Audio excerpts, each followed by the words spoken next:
Boa noite. Boa noite. Polícia Federal prende 5 dos 7 conselheiros do Tribunal de Contas do Estado do Rio de Janeiro e leva à força para depor o presidente da Assembleia Legislativa do Rio, Jorge Pisciani, do PMDB. Operação Carne Fraca. O ministro da Agricultura, Blário Maggi, anuncia aumento no valor das multas a frigoríficos.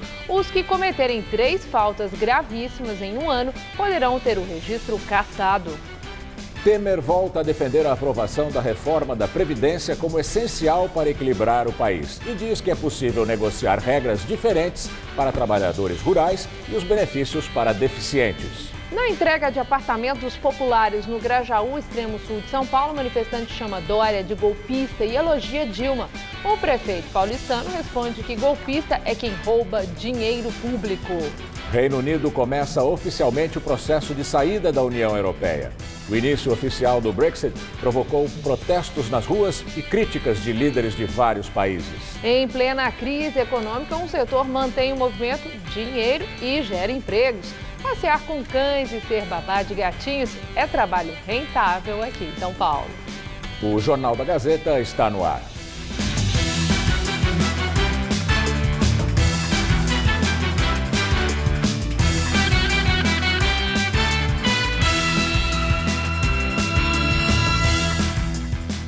Há 7 meses, o Jornal da Gazeta mostrou 2 escolas do governo do estado em obras e abandonadas na Zona Leste. Os prédios estavam depredados e eram ponto de usuários de drogas. Hoje, nossa equipe voltou aos 2 colégios e viu que num deles pouca coisa mudou. Desde dezembro de 2015, deveria funcionar neste prédio a Escola Estadual Juscelino Kubitschek, na Zona Leste. Em agosto do ano passado, o local estava completamente abandonado. O que não havia sido roubado estava quebrado, sem contar na quantidade de entulho que estava espalhada, principalmente no térreo. Hoje, a área estava limpa, mas Aparecido, que é comerciante no bairro, conta que há 2 semanas as obras estão paradas. A gente fica com dó, porque é o dinheiro público, né? Faz muita falta, porque você vê, tem muita criança aí, ó, que podia estar estudando aqui. Ainda no térreo, há sinais de que havia funcionários trabalhando aqui há pouco tempo. Eles até fizeram um banheiro improvisado. Aqui nas paredes, do lado de fora, os azulejos foram recolocados. E aqui nesta outra sala, funcionava possivelmente um depósito. Há telhas colocadas e ali no canto, um capacete e mais azulejos. E logo ali, a placa do governo do estado. Esse homem, que preferiu não se identificar, explica que a última empresa a trabalhar na obra teria desistido do serviço devido à falta de segurança. Os funcionários acabaram ficando com medo, né, por diversos episódios de furtos de ferramentas, invasões de usuários. Ela se encontra, assim, novamente abandonada. Também em agosto do ano passado, o Jornal da Gazeta mostrou o abandono na obra da Escola Estadual Coab Águia de Aia 1, ainda na Zona Leste. Sinais de consumo de drogas estavam por todas as partes. A entrega do prédio era para 2014. Finalmente, as aulas começaram na semana passada, mas ainda há problemas. Paredes pichadas, um tapume foi improvisado no lugar do portão e um cartaz indica que o acesso dos alunos foi transferido para a rua ao lado. Para os vizinhos, dos males o menor. Tava muita bagunça, quebrou, levaram tudo embora. E a noite toda ficava gente aí dentro. Agora não, agora melhorou, graças a Deus. Melhor o barulho das crianças, né?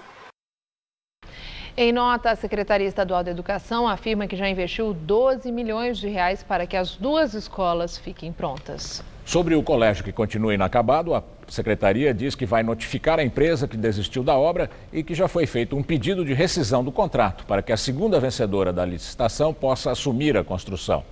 Procurada para falar sobre a insegurança nos prédios, a Secretaria da Segurança Pública ainda não se manifestou.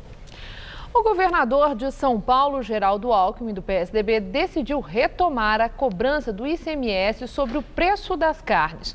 O imposto estava suspenso tinha 7 anos. Com isso, o consumidor já deve pagar mais caro pelo produto a partir de sábado. Desde meados do ano passado, Darcio viu o movimento na banca cair quase que pela metade.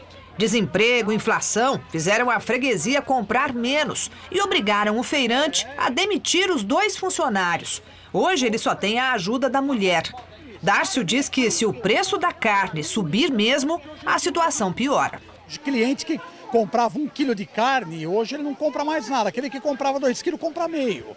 Uns sumiram da feira. Com preço mais alto? Não, com certeza, esses que compram 1 quilo hoje vão deixar de comprar. Para compensar a queda na arrecadação de impostos, que no ano passado foi de 8%, o governo do estado decidiu retomar a cobrança de ICMS sobre a carne de boi, de porco e de frango, suspensa desde 2009. Um decreto do governador Geraldo Alckmin, assinado no último dia do ano passado, acaba com a isenção agora, a partir de abril. Antes a carne era isenta e a gente agora passa a cobrar 4% no varejo. Aumento que deve ser repassado ao consumidor. Segundo a Associação Paulista de Supermercados, o preço final do quilo da carne deve subir em torno de 7%. Vai pensar, né, no bolso de todo mundo, porque teve tanta coisa falando agora da carne. A tendência era baixar, não é? Que essa carne louca, né? Tinha que cair o preço, não aumentar. Os empresários que alegam prejuízo com a queda nas vendas por causa da crise econômica, agora tentam pressionar o governo a pelo menos adiar o início da cobrança para 2018. A expectativa é que 2018 seja um ano onde você tenha uma retomada do crescimento econômico, se traduzindo em aumento de emprego e de renda. Então, o consumidor consegue adaptar mais o seu orçamento com o aumento de preços diante de uma renda maior. O secretário da Fazenda diz que o governo não vai voltar atrás e contesta o cálculo dos supermercados. Diz que o repasse ao consumidor, se houver, deve ser mínimo de 1%. Por causa também da concorrência e do estoque em alta. A redução do benefício na carne não vai ser repassada ao consumidor final. Vai ficar ao longo da cadeia, que já é uma cadeia muito beneficiada. Na dúvida, o consumidor já se prepara, caso tenha de mudar o cardápio. Vai comer menos, mas agora vai entrar na base do omelete, né? Tem que virar todo mundo vegetariano agora. Em mais uma resposta à Operação Carne Fraca, o ministro da Agricultura, Blairo Maggi, anunciou hoje aumento das multas aos frigoríficos que apresentarem irregularidades. Além disso, os que cometerem 3 faltas consideradas gravíssimas em um ano podem ter o registro cassado. Segundo o ministro, o regulamento anterior não previa a cassação do registro, chamado CIF, Serviço de Inspeção Federal. Sem ele, o frigorífico não pode vender a carne produzida dentro do Brasil ou no exterior. Só interditava e aí vai para a justiça e fica brigando, aí um dia volta, né? Agora a regra é bastante clara, né? Passou dos limites, a lei nos autoriza a retirar o CIF, que significa, como disse, o cidadão perde a empresa dele, perde a companhia dele. O valor da multa que pode ser aplicada aos frigoríficos passa de R$15 mil para R$500 mil. Blairo Maggi também disse que há preocupação por parte do governo brasileiro em relação à postura dos europeus diante da carne nacional. Segundo o ministro, os europeus devem propor novas regras e controles do produto depois das irregularidades encontradas. Hoje, a JBS das marcas Friboi, Seara e Swift anunciou que irá conceder férias coletivas de 20 dias a partir da próxima segunda-feira a trabalhadores de 10 das suas 36 unidades do país. Prefeito João Dória, do PSDB, bate boca com manifestante em evento de entrega de apartamentos populares no Grajaú, extremo sul de São Paulo. Os apartamentos são o resultado de uma parceria do programa federal Minha Casa Minha Vida com o governo do estado por meio do programa Casa Paulista e a Prefeitura de São Paulo. O vídeo da discussão foi postado na página de Dória no Facebook. Um rapaz grita várias vezes a palavra golpistas e cita o nome da ex-presidente Dilma Rousseff. A briga começou enquanto Dória discursava e chamava mulheres ao palco. O rapaz afirmava que o empreendimento teve início no governo da petista. Dória reagiu.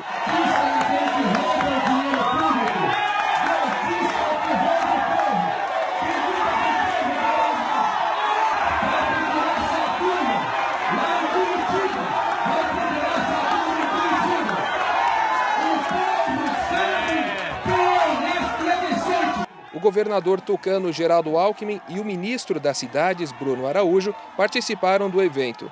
Foram entregues 192 unidades habitacionais para 768 famílias com renda mensal de até R$ 1.800.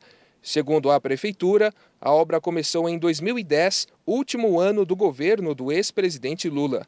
O investimento foi de 118 milhões de reais, sendo 28 milhões do Estado e 90 milhões da União.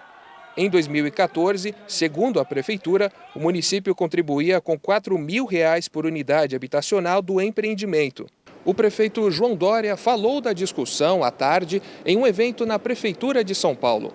Ele disse que o suposto militante foi quem começou o bate-boca e que o PT é o responsável pela crise econômica no país. Quem deu o golpe no Brasil foi o PT, que produziu 13 milhões de desempregados, produziu 3 anos de recessão e produziu as mais pavorosas ações de corrupção da história do país. 8 bilhões de reais só na Petrobras. O tucano Dória é, de longe, o mais competente dos políticos no uso da comunicação. Qualquer coisa que ele faça, positiva, é claro, está nas redes sociais em questão de minutos. Todo dia tem vídeo novo dele e notícia nos meios mais tradicionais de comunicação. Não se sabe ainda o que vai ser dos colegas dele no ninho tucano. Citados na Lava Jato, o que vai acontecer com Serra, Aécio, Alckmin? Eles vão estar limpos para ser candidatos em 2018? Dória também não sabe, mas se posiciona desde já como anti-Lula, anti-PT, se por acaso o cavalo da presidência da República passar selado à sua frente. Foram feitas pesquisas não publicadas de que a popularidade de Dória já estaria subindo fora de São Paulo. Apesar de tomar 3 banhos por dia, a mosca azul parece tê-lo picado menos de 3 meses depois de assumir a prefeitura. Apesar da crise, um mercado que não para de crescer é de produtos e serviços voltados para os animais de estimação. Diante da falta de tempo dos donos, pessoas se especializam no passeio com cães e nos cuidados com os gatos. O dia de um passeador de cães começa bem cedo. A gente está aqui, a gente tem que ver o que está acontecendo na esquina para o bem-estar mesmo deles e para o passeio fluir bem, né? Pietra começou a trabalhar como dog walker graças ao pai dela, que é adestrador. Ele está há 16 anos no ramo. E antes de começar o passeio, faz um interrogatório com os donos dos animais. Para saber se realmente o cão, o tempo que ele vai passear, se ele toma algum medicamento, se ele é alérgico, né? Porque a gente vai em praças, parques. Um passeio de 1 hora por dia, de segunda a sexta, pode custar R$ 150 por mês. A irmã dele, Daniele, faz parte do grupo e cobre a região dos jardins. Além de gostar muito dos bichinhos, o dog walker precisa também ter muita disposição. Só para vocês terem uma ideia, a Daniele começa a trabalhar às 8 horas da manhã e vai até às 5 horas da tarde. Chega a caminhar 25 quilômetros por dia. Uma tarefa que não é fácil, né, Daniele? Não, mas é prazeroso, é muito gostoso. E aí acaba sendo um exercício para você? Sim, né, com certeza, exercício até para a nossa saúde, para mim e para deles também, né? E quem disse que nesse mercado só há espaço para os cães? Tá certo que os gatos da Simone não saem de casa, mas exigem outros cuidados. Eu tenho 3 gatas que já são idosas, têm 14 anos e sempre precisam de medicamento e coisa assim. Mas e quando ela precisa viajar? Aí entra em cena o trabalho da Lenise. Se acontece alguma coisa, ela sabe que ela pode levar no veterinário, sabe? Ela coloca ração, troca a areia das caixas, dá medicamento se for preciso e ainda capricha nos carinhos. Eu trabalhei como estilista há mais de 10 anos e era um bico, né? Trabalhar como cat sitter. E de repente eu resolvi que ia cuidar só disso, porque é a minha paixão, eu adoro os bichinhos e tá dando super certo, né? Ela cobra R$ 50 por hora pelo serviço. E mesmo em tempos de crise, a agenda está lotada. Principalmente final do ano, eu trabalho pra caramba, a procura é muito grande. Eu saio de casa às 6 horas da manhã, volto 11 horas da noite, chego a visitar 11 casas por dia.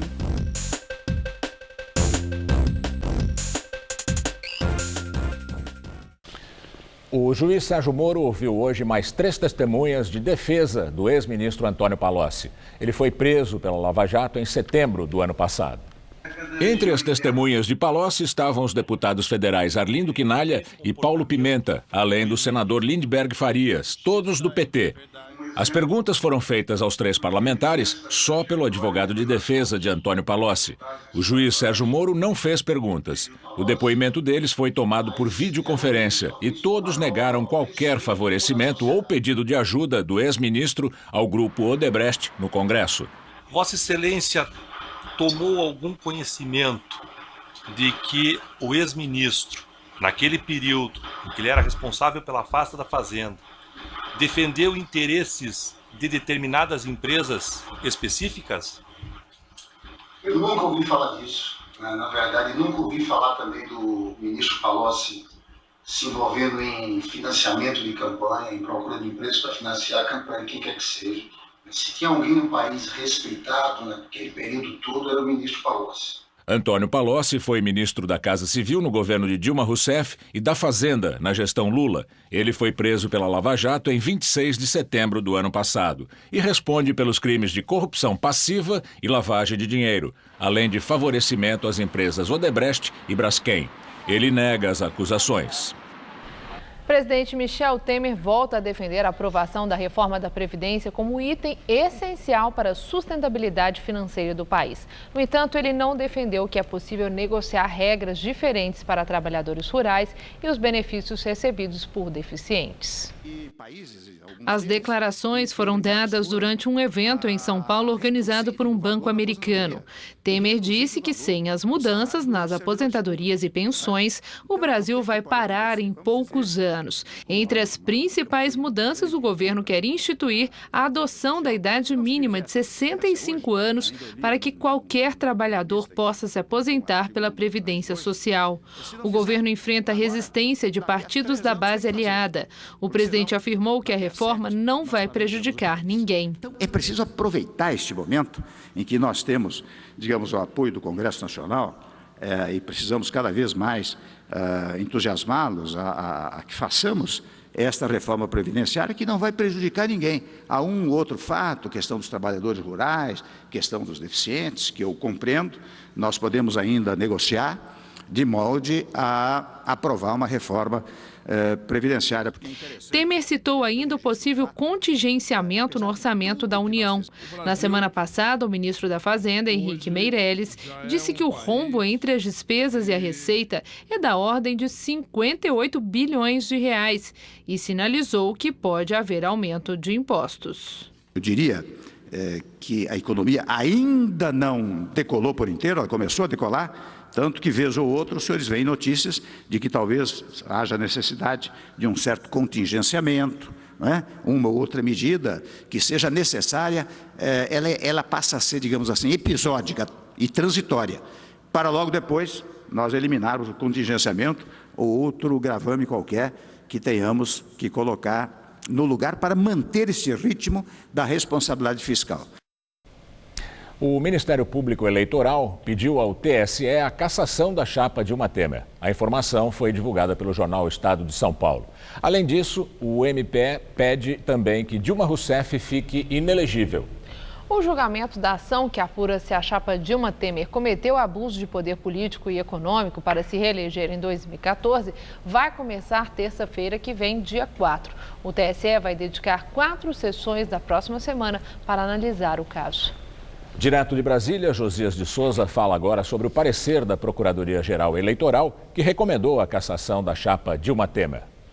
Ao recomendar a cassação do mandato de Michel Temer em parecer enviado ao TSE, a Procuradoria-Geral Eleitoral tornou mais constrangedora a articulação que se desenvolve nos porões de Brasília para afastar a corda do pescoço do presidente da República. O relator do processo sobre a cassação da chapa Dilma Temer, ministro Herman Benjamin, também deve votar a favor da interrupção da presidência de Temer. E os ministros do TSE ficarão diante do seguinte dilema: observar a letra fria da lei ou se render à tese segundo a qual o afastamento de Temer a essa altura geraria uma crise que não convém ao país. Eu falei com um dos ministros que participarão do julgamento. Sem antecipar o voto, ele me disse que é impossível deixar de levar em conta a conjuntura num julgamento como esse. Ele se refere ao fato de que, sob Temer, a economia do país parou de piorar e o seu afastamento levaria a uma eleição indireta que abriria uma janela para o imponderável. Esse tipo de tese ganhou naturalidade depois que o surto de cólera das ruas foi substituído por uma epidemia de passividade. De fato, não é fácil afastar mais um presidente da República em tão pouco tempo. Fica ainda mais difícil quando se considera que o substituto será escolhido numa eleição indireta por um Congresso em que se misturam congressistas sujos e mal lavados. Mas surge uma pergunta: o que fazer com as provas de que a chapa eleita em 2014 foi financiada com dinheiro roubado? É esse tipo de jeitinho que transforma o Brasil num país sem jeito. Ao esticar a lei para acomodar dentro dela a conveniência política, o Brasil vai se consolidando como o mais antigo país do futuro do mundo. Boa noite. Pesquisa Ibope mostra que São Paulo atingiu o índice de 90% das casas com TV digital. Hoje, São Paulo e outras 38 cidades da região metropolitana vão ter o sinal analógico desligado. A pesquisa mostra também que o percentual de digitalização de beneficiários de programas sociais já é também de 90%. A TV Gazeta já está sendo transmitida em HD pela operadora NET aqui em São Paulo no canal 521. Na Vivo o canal é 311 ou 518. Quem não tem TV por assinatura pode assistir no canal 11.1, que é aberto e gratuito. No Brasil inteiro, a TV Gazeta pode ser captada por antenas parabólicas por meio dos satélites C2 analógico e C3 digital. E hoje tivemos mais um dia de bastante sol, entre muita nuvem e temperaturas amenas aqui na capital paulista. No interior, fez bastante calor. Mas agora os termômetros aqui da capital marcam 18 graus. Vamos aos detalhes da previsão com Mariana Armentano.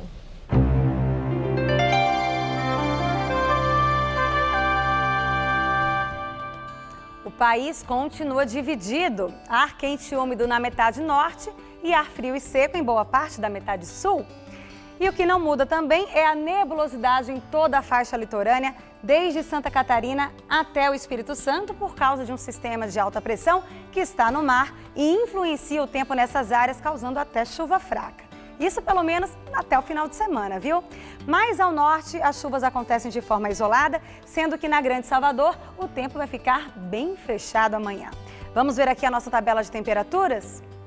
A capital baiana vai ter um dia mais fresquinho, com mínima de 22 e máxima de 28 graus. Em Curitiba faz frio mesmo, mínima de 14 e máxima só de 21, com predomínio de céu nublado. Já na capital gaúcha, quinta-feira vai ser de sol, com máxima de até 27 graus. E em Cuiabá, mesmo com as chuvas a qualquer hora, calorão em torno dos 31 graus.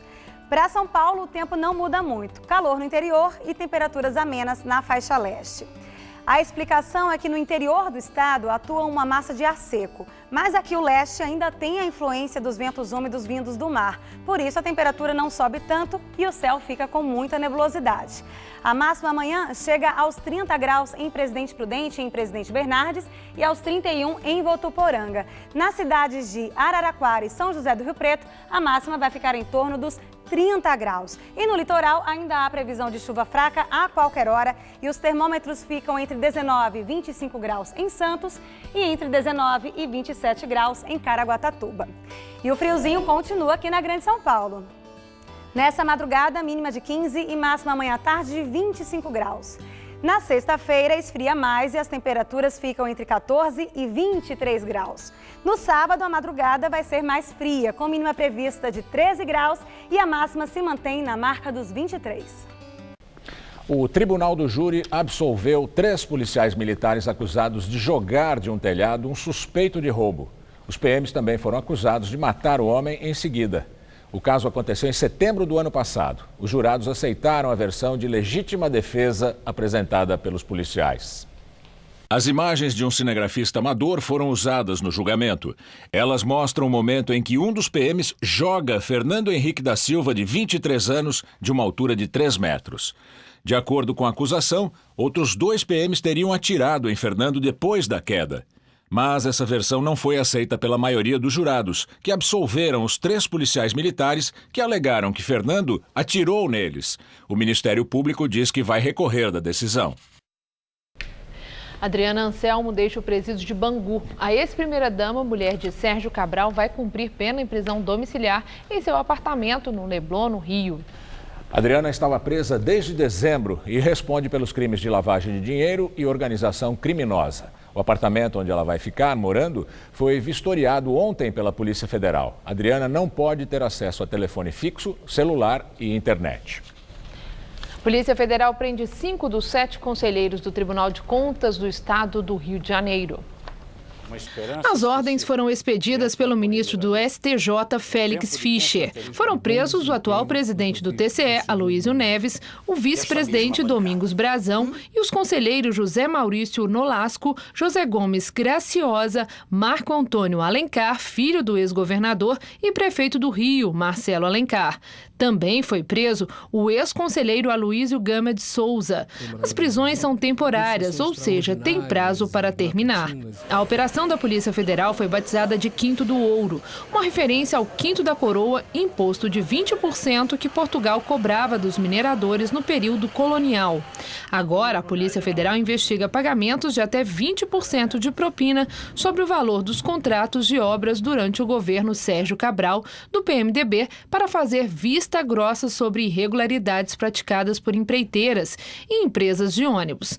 Cabral, que está preso em Bangu, governou o estado entre 2007 e 2014. As propinas, segundo a investigação, eram pagas para membros do Tribunal de Contas do Estado do Rio e da Assembleia Legislativa. A operação desta quarta-feira não está no âmbito da Lava Jato. É um desdobramento da Operação Descontrole, deflagrada em dezembro do ano passado, que investiga crimes de lavagem de dinheiro e corrupção passiva, praticados pelos membros do TCE. O Tribunal de Contas do Estado é o órgão responsável pela fiscalização do uso dos recursos públicos pelo governo estadual, mas não é um órgão do Poder Judiciário. A origem das investigações foi a delação premiada do ex-presidente do TCE, Jonas Lopes Carvalho. Ele não foi alvo da operação de hoje. Carvalho está fora do Brasil. E na mesma operação, o presidente da Assembleia Legislativa do Rio, Jorge Pisciani, do PMDB, foi levado para depor à força na Polícia Federal. Agentes da Polícia Federal buscaram o deputado em casa, em um condomínio de luxo na Barra da Tijuca, zona oeste do Rio.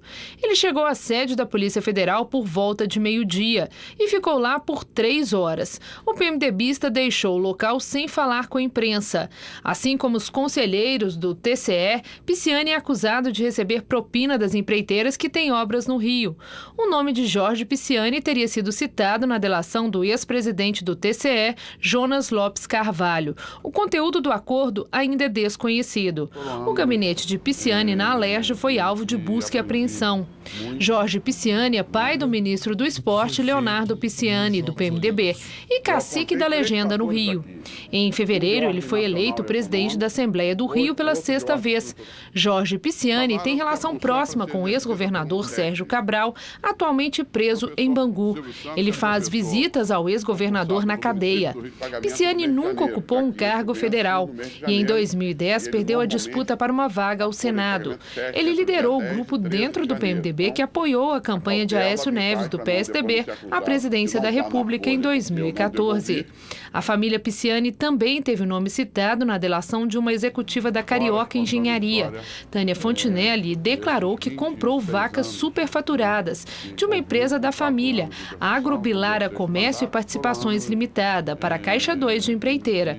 A família nega qualquer irregularidade. Agora o comentário de política com Bob Fernandes. Jorge Pisciani, presidente da Assembleia, é um dos reis do Rio. Ele é pai de Leonardo, ministro dos Esportes de Temer, que tem 9 ministros na lista do Janot. Pisciani pai, hoje conduzido coercitivamente pela Polícia Federal na Operação Quinto do Ouro, investigam desvios de até 20% em contratos para pagamento de propinas.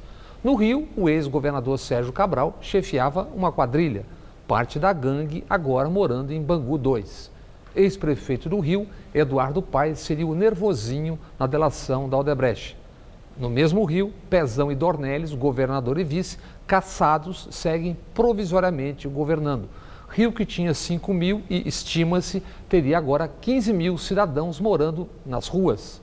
Nesse Rio coalhado de milícias, 5 conselheiros e um ex do Tribunal de Contas foram presos nesta quarta. Seriam dutos em propinodutos. Será um Deus os acuda Brasil afora se e quando jogarem luzes sobre muitos dos tribunais de contas.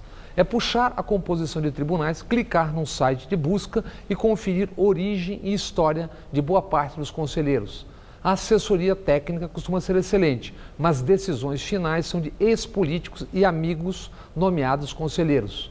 Com omissão ou ação também de outros poderes, em estados e municípios, denúncias morrem, são congeladas ou apontam bodes expiatórios. Superfaturaram 1 bilhão no metrô de São Paulo? Os responsáveis devem ser os maquinistas e bilheteiros. 14 anos para fazer 7,5 km do bilionário metrô de Salvador, certamente os pedreiros armaram. Roubaram na merenda, na duplicação da marginal, coisa de cozinheiros e mestre de obra. Quem tem como apurar e saber sempre soube e sabe. Investigar, alardear nas manchetes, condenar ou não são escolhas. Escolhas têm sido políticas. Por isso, tribunais de contas servem tantas vezes para aposentar políticos e amigos. Outro tribunal, o TSE, vai julgar a chapa Dilma Temer. Sabe-se o que se busca, seja como for, manter Temer. Caso contrário, agora advertem, o sucessor de Temer seria eleito indiretamente pelo que chamam, com desprezo, esse Congresso aí. Recordemos, esse Congresso aí é o mesmo que ungiu esse governo aí. Boa noite. Mulher é presa após tentar atropelar policiais próximo ao Congresso americano em Washington. Antes da motorista ser presa, houve um tiroteio, mas ninguém se feriu. De acordo com a polícia do Congresso, o incidente não parece ter relação com terrorismo. Ruas próximas ao Capitólio ficaram fechadas por 3 horas durante a manhã. O Reino Unido começou oficialmente o processo de saída da União Europeia. Em Bruxelas, o embaixador britânico na União Europeia, Tim Barrow, entregou ao presidente do Conselho Europeu, Donald Tusk, a carta com a notificação oficial do Brexit. O comunicado que formaliza a saída do Reino Unido foi assinado pela primeira-ministra britânica, Theresa May. A partir de agora, o bloco e o Reino Unido têm até 2 anos para negociar os termos da separação. Pouco depois, May anunciou no parlamento britânico o começo da separação. Ela afirmou que este é um momento histórico e que o país não voltará atrás. Segundo a primeira-ministra, agora o Reino Unido vai ter controle sobre o que é importante. O processo oficial de saída do Reino Unido do bloco europeu começa quase 9 meses depois que 51,9% dos britânicos votaram a favor do Brexit em junho do ano passado. O início oficial do Brexit provocou protestos nas ruas e declarações de líderes de outros países. Em frente ao parlamento britânico, houve uma manifestação contrária à saída do Reino Unido da União Europeia. Um boneco da primeira-ministra Theresa May foi levado às ruas. A chanceler alemã Angela Merkel afirmou ser contra negociar paralelamente a relação futura com o Reino Unido, sem antes esclarecer as condições da saída do bloco europeu. Ela também disse que o governo alemão vai tentar minimizar o impacto da separação na vida dos cidadãos europeus. O presidente francês François Hollande declarou que o Brexit vai ser sentimentalmente doloroso para os europeus, mas vai ser economicamente doloroso para os britânicos. O porta-voz americano Sean Spicer afirmou que os Estados Unidos querem que o Reino Unido continue como um forte líder dentro da Europa. Logo depois de receber a carta oficializando a saída do Reino Unido, o presidente do Conselho Europeu, Donald Tusk, disse que não vale a pena fingir que hoje é um dia feliz. E, ao final do discurso, afirmou que já sente saudades do Reino Unido. Taxa de juros do rotativo do cartão de crédito recua 5,2 pontos percentuais em fevereiro. Apesar da boa notícia, quem atrasa o pagamento da fatura continua pagando juros altíssimos, agora de 481,5% ao ano. A taxa do cheque especial caiu 1,3 ponto percentual para 327% módicos ao ano em fevereiro. E agora vamos ao comentário de economia com Denise Campos de Toledo. Olha, os juros do cartão de crédito e do cheque especial podem até ter caído um pouco, mas a taxa média cobrada dos consumidores e empresas aumentou, assim como aumentou o spread bancário, que é a diferença entre o que os bancos pagam para captar os recursos e investimentos, por exemplo, e o que cobram no crediário. Tem mais, o aumento em termos reais fica maior na medida em que a inflação está bem mais baixa. Na verdade, esse movimento dos juros na ponta final vai na contramão do que se esperava, diante dos cortes da taxa básica pelo Banco Central, cortes que devem até se intensificar nos próximos meses. A expectativa é que a taxa Selic, hoje em 11,25% ao ano, caia até 9% no final de 2017. Mas o mercado financeiro não está seguindo essa tendência, sob a alegação dos riscos da economia, da possibilidade de aumento da inadimplência, sendo que a inadimplência até caiu um pouco nessa última apuração do BC. Várias pesquisas mostram até que uma das principais preocupações dos brasileiros tem sido o pagamento de dívidas, o acerto das finanças, inclusive com o uso dos recursos das contas inativas do Fundo de Garantia. É um excesso de cautela dos bancos que só compromete mais o potencial de reação da economia. O crédito em condições mais razoáveis é fundamental para alguma reação do consumo, da atividade. Sob nenhum aspecto há justificativa para juros tão absurdamente altos. Se há receio de calote, não bastam as restrições que vêm sendo colocadas na liberação dos empréstimos e financiamentos, porque a oferta de crédito diminuiu muito e o governo vem tomando até algumas medidas específicas para coibir os abusos. O rotativo do cartão, da forma como conhecemos, acaba agora, na virada do mês. O consumidor vai poder usar essa linha apenas um mês. Se não conseguir cobrir a despesa, vai ter que entrar em um parcelamento com juros menores, o que, no entanto, não significa juros baixos. O mesmo levantamento de hoje do Banco Central mostrou aumento dos juros no parcelamento do cartão para 163,5% ao ano. Isso em média. Em um mês, a taxa subiu 1,6 ponto percentual. Como se vê, o crediário no Brasil, em linhas gerais, continua proibitivo. Pior é que só deve mostrar uma mudança maior quando o desemprego ceder. É uma proteção contra o risco da inadimplência. E isso ainda pode levar um bom tempo. Eu volto na segunda. Até lá. O cantor e compositor Bob Dylan vai receber o Nobel de Literatura em Estocolmo, na Suécia, nesse fim de semana. Em dezembro do ano passado, Dylan apenas enviou uma mensagem de agradecimento, mas não apareceu na entrega do prêmio. Por muito tempo, a Academia Sueca tentou entrar em contato com ele e não conseguiu. Agora, Bob Dylan finalmente aceitou receber o prêmio de cerca de 840 mil euros. Segundo a Academia, ele vai participar de um encontro fechado e a imprensa não pode registrar o momento. Dylan tem shows agendados no fim de semana em Estocolmo. Agora há pouco, aliás, o deputado federal, Major Olímpio do Solidariedade, reclama da demora de um parecer do ministro Luiz Fux do Supremo Tribunal Federal sobre o pedido de liminar enviado por ele ao STF para que o projeto original das 10 medidas contra a corrupção volte para a Câmara sem ser desfigurado. De acordo com o Major Olímpio, o projeto está sendo desrespeitado porque não é de origem parlamentar e sim de iniciativa popular e já obteve mais de 2 milhões de assinaturas. O deputado Major Olímpio disse que ingressou no dia 1º de março com mandado de segurança, pelo que julga ser um desrespeito com os brasileiros. Ele conversou com a nossa produção por telefone. Foi desrespeitado a soberania da população brasileira porque esse projeto ele teve um trâmite que não é regimental nem legal, na medida que alguns parlamentares assinaram e ele teve um trâmite como se fosse um projeto de deputados e não de iniciativa popular. Nós estamos no aguardo da manifestação do ministro exatamente para ser respeitado mais de 2 milhões de assinaturas de brasileiros que querem o combate à corrupção e foram desrespeitados na Câmara dos Deputados. A proposta das 10 medidas contra a corrupção, que nasceu após a Operação Lava Jato, teve o apoio do Ministério Público Federal e contou com mais de 2 milhões de assinaturas. Na Câmara, um grupo de deputados adotou a proposta e a apresentou como um projeto de lei. Em novembro do ano passado, os deputados analisaram o pacote anticorrupção em plenário e desfiguraram as propostas, aprovando, por exemplo, punições a juízes e a integrantes do Ministério Público.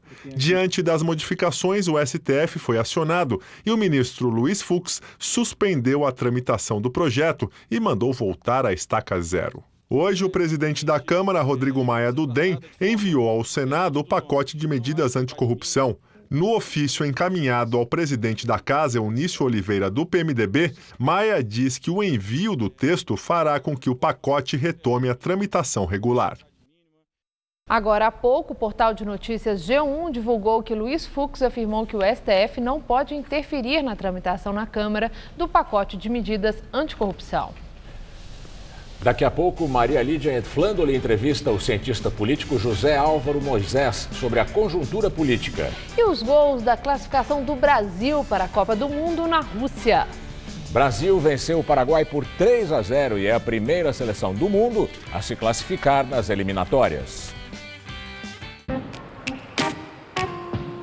Se quiser dicas de Nova York, eu posso dar várias. Mas no Brasil, a minha dica é: tenha uma conta no Bradesco Prime, o meu banco. Porque lá eu tenho atendimento personalizado, consultoria de investimento e, é claro, serviços internacionais. Porque uma hora eu posso estar em um lugar. Logo depois, em outro. Bradesco Prime. Viver é Prime.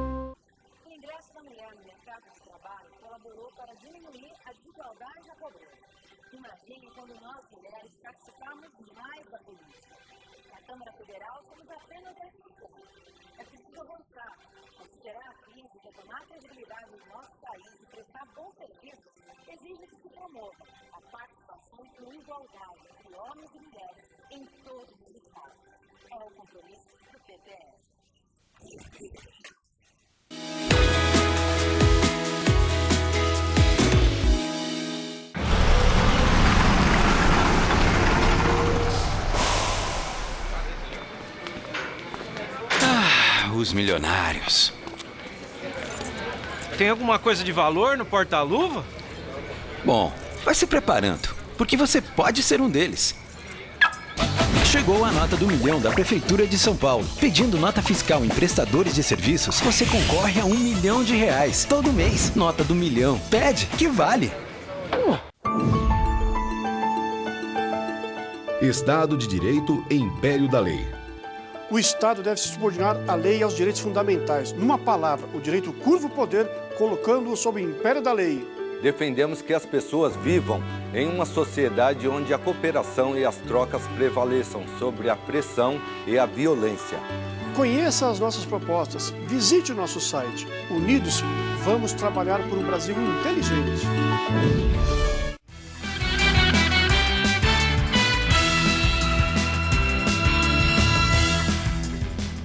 E agora as notícias do esporte com Rodolfo Gamberini e Celso Cardoso. Lembrando que após o esporte, Maria Lídia entrevista ao vivo o cientista político José Álvaro Moisés. A seleção brasileira venceu bem o Paraguai por 3-0 ontem e é o primeiro time a carimbar a passagem para a Copa da Rússia no ano que vem. Gostou da seleção, Celso? Gostei. Bom, só falta você falar que não, né? Não, gostei muito, Gamberini. Sem dúvida alguma, surpreendente a performance do time sob o comando do Tite. E graças à vitória na Arena Corinthians e a uma combinação de resultados que incluiu aí a derrota do Uruguai para o Peru por 2-1, os comandados de Tite já podem comemorar a ida para o Mundial da Rússia no ano que vem. O jogo contra o Paraguai contou com mais uma exibição de alto nível de Neymar e do meia Paulinho. Vamos aos gols. O primeiro da seleção brasileira veio nesta tabela entre Paulinho e Felipe Coutinho, que chutou forte para abrir o placar 1-0 Brasil.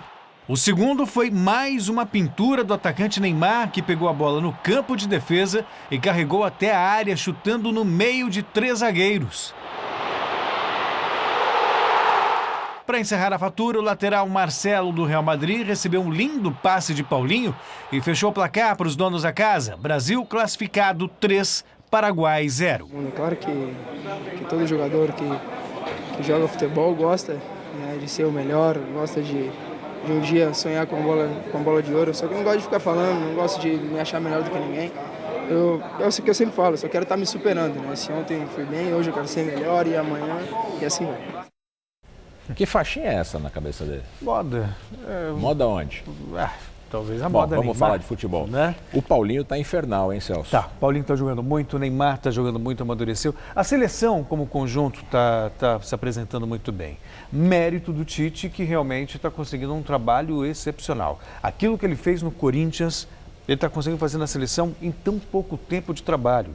Poxa vida, 8 vitórias em 8 jogos é uma coisa absurda. Se ele tivesse pegado a seleção sem nenhum ponto, ainda assim seria E pegou líder. o que era refugado pelo Dunga. Pois é, e fez disso uma maravilha. Legal. Bom, hoje tem a última rodada da fase de grupos do Paulistão. Pois é, os 4 grandes de São Paulo já estão classificados e esperam a confirmação dos confrontos de mata-mata na próxima fase. Corinthians e Palmeiras já são primeiros dos seus respectivos grupos e vão ter vantagem de decidir a segunda partida dessa nova fase em casa.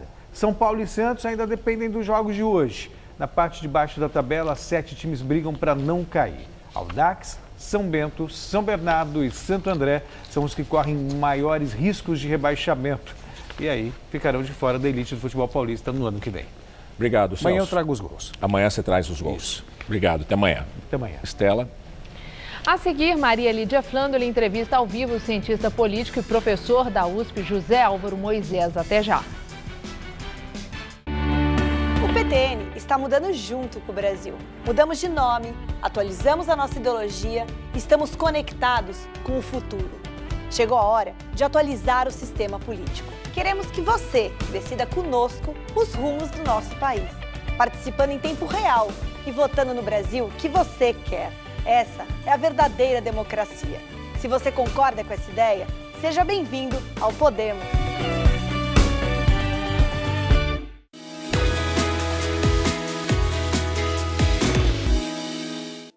Falar que você estudou jornalismo na Casper Libero te abre portas, porque é a melhor faculdade de jornalismo do Brasil.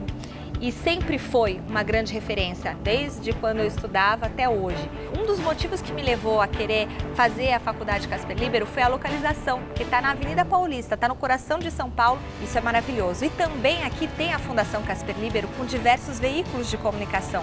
A gente tem a televisão, tem a rádio, tem a internet, o site. E a faculdade abastece todos esses veículos com os profissionais. Então eu fico muito feliz de ter estudado aqui, de fazer parte dessa história e de hoje poder contribuir como apresentadora. Por isso, eu sou o Casper. Somos todos Casper.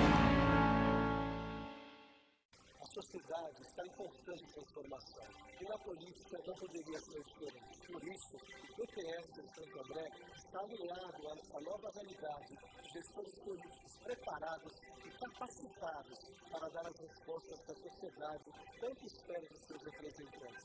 Finis ao PTS 23 e participe conosco da construção das políticas públicas que vão dar sustentação às futuras gerações.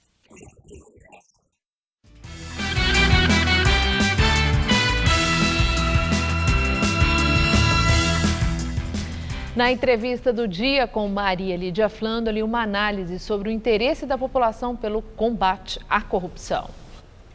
Quem analisa os mecanismos de defesa de políticos e partidos é o cientista político e escritor José Álvaro Moisés, que é professor titular do Departamento de Ciência Política da USP.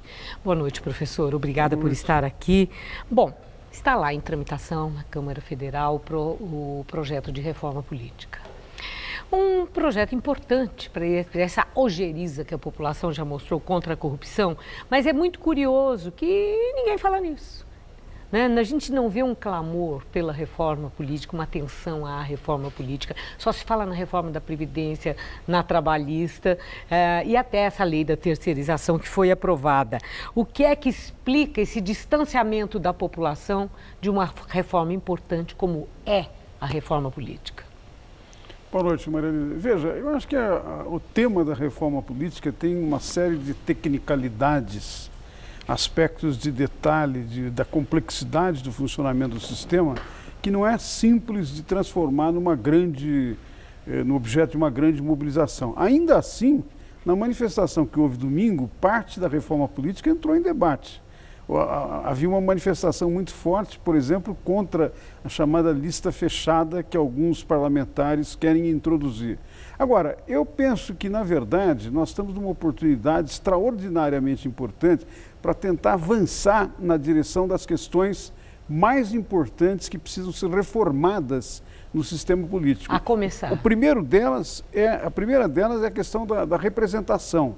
Nós não podemos mais manter um sistema em que os representados não têm conexão, não se sentem representados dos seus representantes. E os representantes, como são eleitos em distritos muito grandes, veja, um deputado federal que é eleito em São Paulo, num contexto de mais de 30 milhões de eleitores, ele vai saber quem é o grupo dele, quem é o que os ingleses chamam a constituency, em relação ao qual ele tem que prestar conta. Não tem esta relação. Então, eu acho que nós temos uma chance muito forte, muito importante. A crise provocou essa oportunidade, em parte a ação, a operação da Lava Jato, que mostrou de uma maneira muito clara, não é, o quanto se tinha degradado o sistema político brasileiro por causa da corrupção. Veja, a corrupção se transformou num fenômeno sistêmico no Brasil. Não é? É um sistema organizado por partidos que estavam no poder, funcionários da alta hierarquia de uma empresa como a estatal e empresas. Esses três nichos diferentes se articularam para desenvolver um processo pelo qual se capturou o sistema político. Então, eu penso que isso propicia a oportunidade de ir à reforma. Agora, você tem razão, a sua pergunta é importante. Não é? Nós precisamos cada vez mais levar isso para toda a população, para as pessoas entenderem que a oportunidade da reforma é também a oportunidade de elas poderem influir mais na política. Agora, é interessante que o próprio relator da reforma política deu destaque à questão da anistia para as doações de Caixa 2 a políticos, como uma saída para a crise política instalada, uma vez que políticos de praticamente todos os partidos estão aí envolvidos nessas denúncias de corrupção. Como é que o senhor vê essa questão da anistia? É necessário refletir sobre uma saída por esse caminho? Não, eu penso que não, Maria Lídia. Na verdade, é uma fraude a ideia de que vai ter uma lei de anistiar o Caixa 2, porque já existe legislação que pune. O Caixa 2 é crime. Não é? Na legislação eleitoral, claramente tem uma série de dispositivos segundo os quais a omissão de informação falsa, tem que ser criminalizada de 1 a 5 anos. Não é? Agora, eu acho que na discussão da reforma política é preciso levar em conta dois aspectos.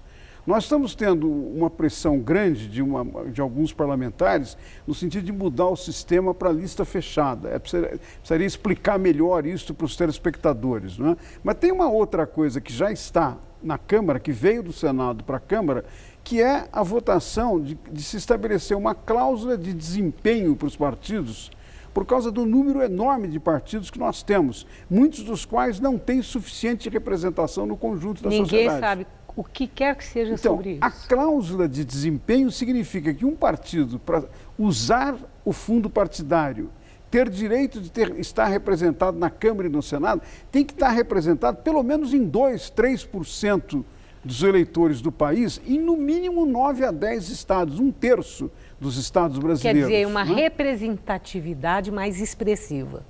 Isto faria com que nós, ao invés de termos 30, 35, 40 partidos, nós tivéssemos alguma coisa em torno de 6 ou 7 partidos. Mas interessa isso a eles? Com um perfil mais claro para o eleitor escolher, perfil programático, não necessariamente ideológico, mas programático, que de alguma maneira apresenta qual é o projeto que as pessoas querem para o país. Mas interessa? Olhando esse perfil do Congresso que temos, interessa esse tipo de mudança que restringe tanto as possibilidades para eles? Dificilmente interessa. É por essa razão que a sua primeira questão envolve que haja interesse e participação dos cidadãos, da população brasileira. Há um aspecto na cultura, você fez uma pergunta interessante, o que explicaria a ausência do distanciamento? Há um aspecto da cultura política dos brasileiros que é a ideia de que, ao invés de nós cuidarmos dos problemas da comunidade, desde que haja alguém em relação a quem você joga a responsabilidade, o presidente, as autoridades, quem está no Estado, a sociedade de alguma maneira fica mais distante. Acho que nós estamos mudando de 2013 para cá. houve uma série de manifestações, em alguns casos mobilizando mais de 1 milhão de pessoas, que mostra que há um acordar. Num certo sentido, uma parte da sociedade brasileira está precisando acordar. Mas já está refluindo um pouco essa parte. Acordou, mas não despertou completamente, né? Não, mas eu acho, Maria Lídia, que isso é um processo que ocorre também dependendo do exemplo, né? Então, como houve mobilização e, num certo sentido, por exemplo, a lei da ficha limpa, a proposta das 10 medidas contra a corrupção, nesses dois casos, foi a mobilização da população que permitiu que os projetos chegassem no Congresso Nacional. Então, por exemplo, a população pode se interessar em mecanismos, por exemplo, que permitam tornar mais controlado o trabalho que realiza o governo, os governos e os seus representantes no Congresso. Professor, nós precisamos conversar mais vezes, né, no decorrer, né, dos debates e da tramitação dessa reforma política. Espero que o senhor volte. Com certeza. Muito obrigada pelos esclarecimentos. Boa noite. Obrigado. Gamberini. O Jornal da Gazeta termina aqui. A edição de hoje pode ser vista no site do Jornal da Gazeta. Mais notícias em nossa edição das 10. Uma boa noite para você. Boa noite e até amanhã.